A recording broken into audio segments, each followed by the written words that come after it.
America has long run on Dunkin', but a change in the company's rewards program has some loyalists rethinking where they go for their Java run. Let's talk more about all things Dunkin' and what's on the menu here with Dunkin' President Scott Murphy. Scott, great to get some time with you, coming to us from inside a Dunkin' location. Curious on what you're seeing in traffic. There's so much economic cross currents coming at consumers right now. What does that breakfast day part look like? Yeah, first of all, thanks for having me. I really appreciate it and can't wait to talk about our new loyalty program, Dunkin' Rewards. In terms of traffic, I've been listening to your segment all morning on inflation and everything that's going on with the consumer.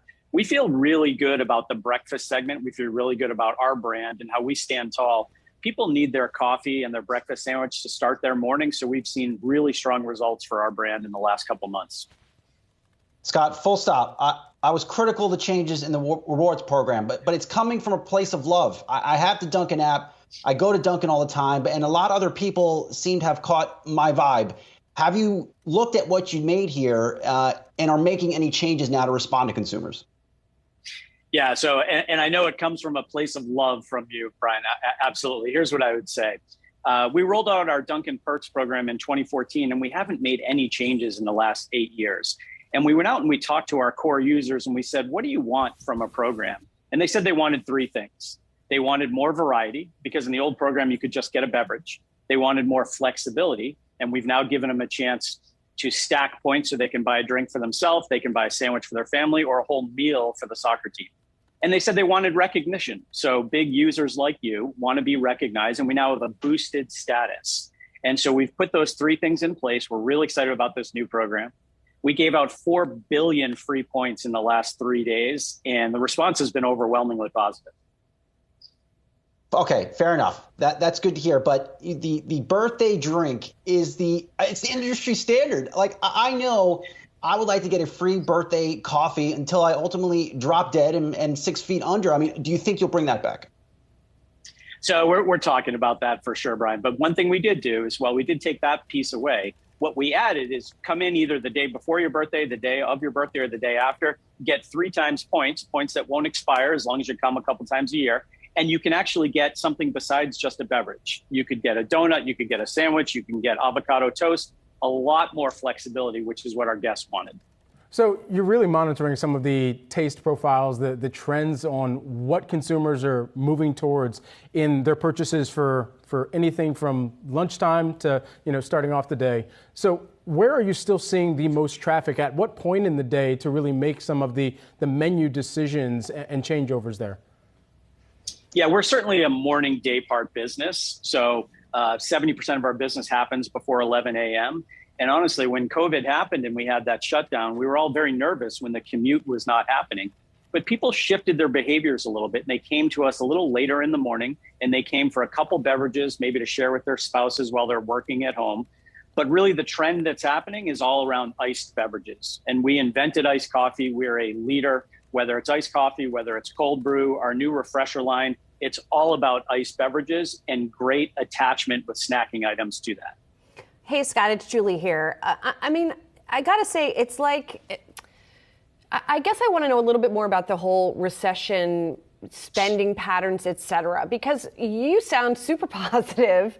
And I'm just wondering what signs, if any, you see of trade down, for example, of a drop in traffic, of any kind of sign that, the anecdotal and data pain that we are talking about every day, if you guys are seeing any evidence of that.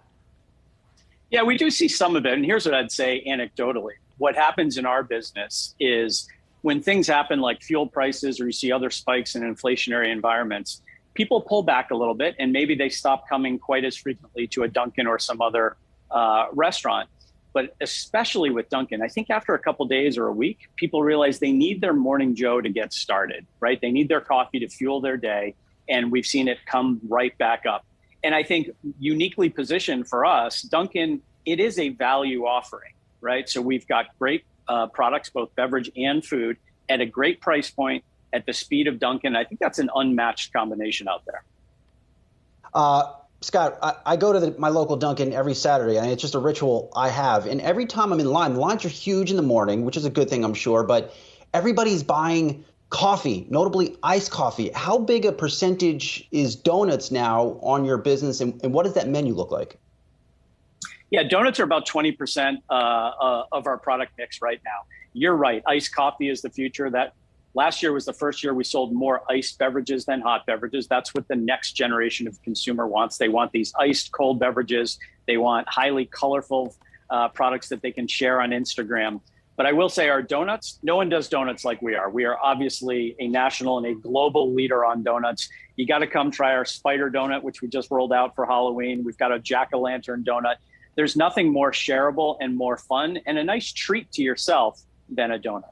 As you've got more people returning either to office or to schools, that breakfast war that's continuing to brew and heat up. What's Dunkin's positioning in that breakfast war, and what are going to be the keys to essentially helping it retain that consumer mind share and that dollar at the beginning of the day? Yeah, a couple things. First of all, we have an incredible brand with a lot of brand love. So we tap into that loyalty like that new program. The second is some degree of everyday value or targeted digital value. So through our app, we are going to have the ability to have laser focused offers that go right to you and what you want and give you incredible value in our program. And then the last thing I'd say is we've got, through our app, our ability to order ahead. So Brian, when you see those long lines, you download the app, order ahead. It'll be ready when you get there and the crew will hand it to you and you'll be off and running for your busy day. Scott, I need the birthday drink back. I'm going to Dunkin' anyway later. I'm going to get off of here. I'm going to Dunkin'. I just need the birthday drink back. Please, please. Brian, I'm going to come deliver coffee to you personally on your birthday. How about that? I'll take that. April 4th. There we go.